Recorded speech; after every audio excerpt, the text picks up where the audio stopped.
तो दोस्तों, आपका स्वागत है आज के मुख्य समाचारों में, जहां पर जानेंगे दिन भर की बड़ी खबरें। देश दुनिया की तमाम वो खबरें आप तक पहुंचाएंगे जो खबरें जानना आपके लिए बहुत ही जरूरी है।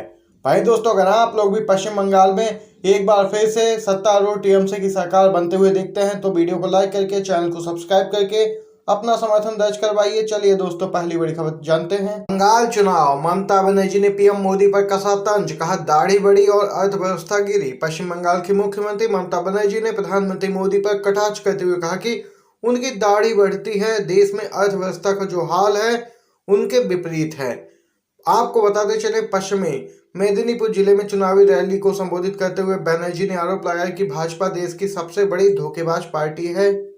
पूर्वी मेदिनीपुर जिले के नंदीग्राम सीट से चुनाव लड़ रही तृणमूल कांग्रेस प्रमुख ममता बनर्जी ने कहा कि वह इस विधानसभा सीट पर 1 अप्रैल को मतदान संपन्न होने तक वहीं रहेंगी, क्योंकि ऐसी आशंका है कि भाजपा जो अन्य राज्यों से लाए गए गुंडे हैं उनके दम पर वोटों को लूटने की योजना है। बनर्जी ने प्रधानमंत्री पर कटाक्ष करते हुए कहा कि भारतीय अर्थव्यवस्था की स्थिति बेहद ही खराब है, यहाँ कोई औद्योगिक प्रगति नहीं है। सीएम ममता बनर्जी ने कहा कि नरेंद्र मोदी की दाढ़ी के अलावा और किसी चीज में बढ़ोतरी नहीं है। कभी वह रविंद्रनाथ टैगोर तो कभी महात्मा गांधी की वेशभूषा में नजर आते हैं। वहीं प्रधानमंत्री पर हमला करते हुए टीएमसी प्रमुख ने कहा कि वो दिन दूर नहीं है जब पूरे देश को बेच दिया जाएगा और नरेंद्र मोदी के नाम पर देश का नामकरण होगा। भाजपा देश में लोकतंत्र को कुचलने का प्रयास कर रही है। एक और खबर जानते हैं दोस्तों। बंगाल, मतदान से एक दिन पहले टीएमसी दफ्तर में बम ब्लास्ट, कई कार्यकर्ता घायल, क्षेत्र में तनाव बढ़ा। पश्चिम बंगाल में विधानसभा चुनाव के पहले चरण के मतदान से ठीक पहले तृणमूल कांग्रेस के एक दफ्तर पर बम धमाका हुआ है। बांकुरा के जयपुरा स्थित टीएमसी दफ्तर के अंदर बम धमाके से वहां अफरा तफरी मच गई। इस घटना से क्षेत्र में सनसनी फैल गई है। जानकारी के अनुसार इस घटना में टीएमसी के कई कार्यकर्ता घायल हो चुके हैं। वहीं मौके पर पहुंची पुलिस घटना की जांच कर रही है। ऐसा बताया जा रहा है कि टीएमसी ने इस पूरी घटना का ठिकरा बीजेपी पर फोड़ा है। बता दें कि पश्चिम बंगाल में पहले चरण के तहत आज यानी कि 30 विधानसभा सीटों पर मतदान होगा, जिनमें से अधिकतर सीटें नक्सल प्रभावित रहे जंगल महल इलाके में आती हैं। यहाँ पर देख सकते हैं ये बड़ी घटना हुई है और इसकी पूरी तरह से टीएमसी ने यहाँ पर ठीकरा है वो बीजेपी पर फोड़ा है। चलिए दोस्तों, अगली खबर जानते हैं। पूर्व पीएम मनमोहन सिंह का मोदी सरकार पर निशाना, पेट्रोल डीजल की कीमतों और रोजगार को लेकर कही है बड़ी बात। पूर्व प्रधानमंत्री मनमोहन सिंह ने पेट्रोल डीजल की कीमतों और बेरोजगारी के मसले पर मोदी सरकार को घेरा।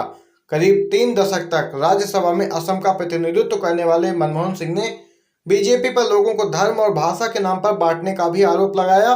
असम विधानसभा चुनाव के मद्देनजर उन्होंने राज्य के लोगों से आह्वान किया कि वे समावेशी विकास के लिए कांग्रेस के नेतृत्व वाले गठबंधन को वोट करें। उन्होंने एक वीडियो संदेश में कहा कि कई वर्षों तक असम मेरा दूसरा घर रहा है। यहाँ मेरा सौभाग्य रहा कि मैंने राज्यसभा में असम का 28 वर्षों तक प्रतिनिधित्व किया। मैं असम के लोगों के स्नेह और समर्थन के लिए उनका आभारी हूँ। साथ ही उन्होंने विधानसभा चुनाव को लेकर भी लोगों से अपील की है कि वह असम की खुशहाली और तरक्की के लिए कांग्रेस के पक्ष में मतदान करें। इसके साथ ही उन्होंने बीजेपी का नाम लिए बगैर उस पर निशाना साधते हुए कहा कि नोटबंदी और गलत तरीके से जीएसटी लागू करने से अर्थव्यवस्था कमजोर हो गई है। युवा रोजगार के लिए परेशान है। पेट्रोल डीजल और रसोई गैस की कीमतों में बढ़ोतरी से आम आदमी परेशान है। गरीब और गरीब हो रहे हैं। कोविड के संकट ने लोगों के लिए और भी मुश्किलें पैदा कर दी हैं। मनमोहन सिंह ने जनता से आह्वान भी किया कि आपको एक ऐसी सरकार के लिए वोट करना चाहिए जो संविधान और लोकतंत्र के सिद्धांतों को बरकरार रखे। उन्होंने असम में सीएए को लागू नहीं करने समेत कांग्रेस के 5 प्रमुख वादों का उल्लेख करते हुए कहा कि लोगों को कांग्रेस की अगुवाई वाले गठबंधन के पक्ष में मतदान करना चाहिए।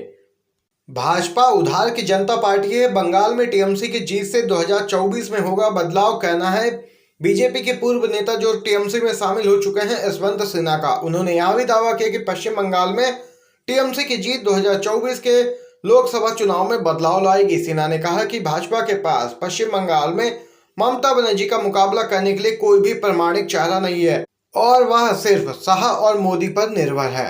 आपको दोस्तों बताते चले, पूर्व केंद्रीय मंत्री और टीएमसी के नवनियुक्त उपाध्यक्ष यशवंत सिन्हा का कहना है कि भाजपा उधार की जनता पार्टी बन गई है जो दूसरे दलों से आए नेताओं के सहारे चुनाव लड़ रही है। यशवंत सिन्हा ने कहा कि बंगाल में चुनाव जीतने के लिए भाजपा की लालसा से साफ होता है कि उसकी केरल, तमिलनाडु और केंद्र शासित प्रदेश पुडुचेरी में चुनाव जीतने की बहुत कम संभावनाएं हैं। वहीं असम में जहां वह सत्ता में है, उसकी जीत कोई बहुत बड़ी बात नहीं होगी।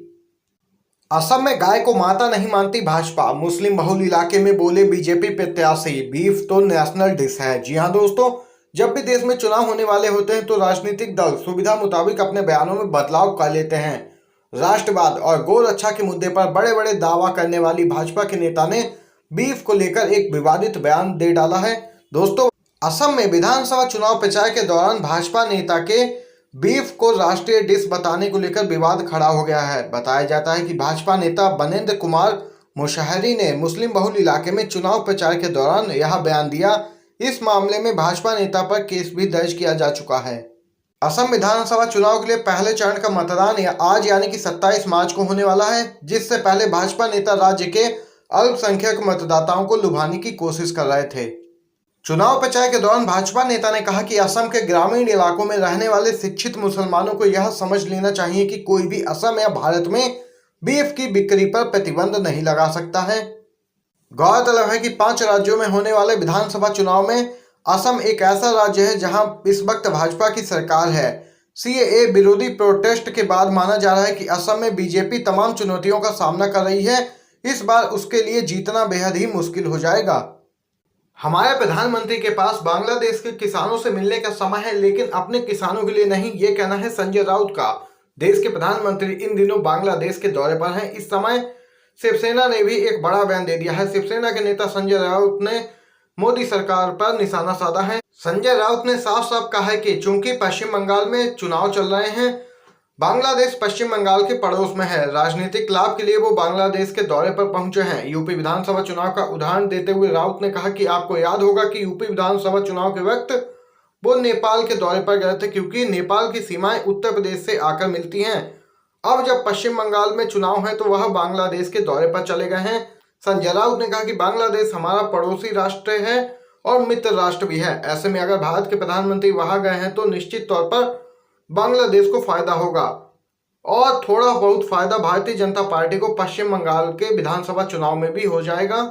वहीं किसानों के भारत बंद पर संजय राउत ने कहा कि हमारे प्रधानमंत्री बांग्लादेश के किसानों से मिलने जा रहे हैं, लेकिन अपने देश में 4 महीने से धरने पर बैठे किसानों से एक भी बार मिलने नहीं गए। बड़ी खबर है दोस्तों, अगली खबर जानते हैं।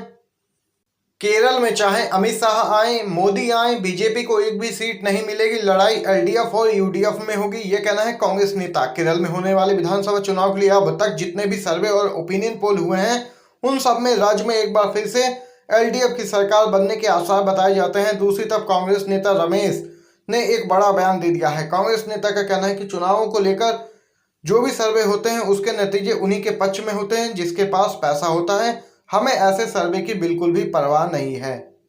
वहीं कांग्रेस नेता रमेश चेन्नीथाला इसके साथ ही भाजपा पर भी निशाना साधते हैं और कहते हैं कि भले ही केरल में प्रधानमंत्री मोदी आए या फिर गृह मंत्री अमित शाह, भाजपा को केरल में एक भी सीट नहीं मिलने वाली है। एक और खबर जान लेते हैं दोस्तों।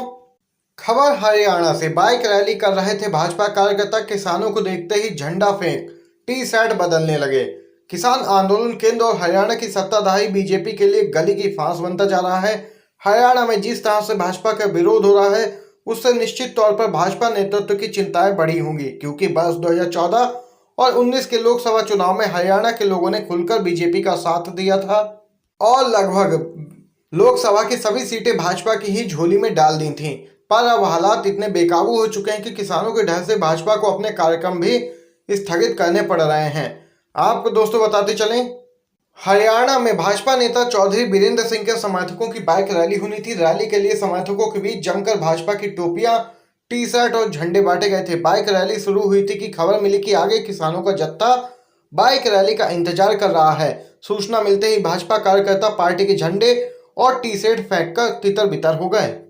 भाजपा की जन विरोधी आर्थिक नीतियों से गंभीर संकटों में घिरी है जनता, कहना है अखिलेश यादव का। समाजवादी पार्टी के राष्ट्रीय अध्यक्ष अखिलेश यादव ने एक बयान में कहा कि भाजपा की जन विरोधी आर्थिक नीतियों के चलते जनता गंभीर संकटों में घिरी हुई है। महंगाई की मार ने लोगों की कमर तोड़ दी है। जनता की आय बढ़ी नहीं है, रोजगार के अवसर सृजित नहीं हुए हैं और बाजार अभी तक मंदी से उभर नहीं पाया है। समाज का हर वर्ग परेशान है, भविष्य की तमाम आशंकाओं से घिरा हुआ है। यही सोचता है कि जल्दी चुनाव हो और वह भाजपा के जुए को उतार फेंके। अखिलेश यादव ने कहा कि होली का त्योहार सिर पर है, मगर महंगाई ने लोगों का उत्साह फीका कर दिया है। खाद्य तेल, घी, मेवा सब कुछ आम जनता की खरीद से बाहर है। इसके साथ दोस्तों एक और बड़ी खबर जानते हैं।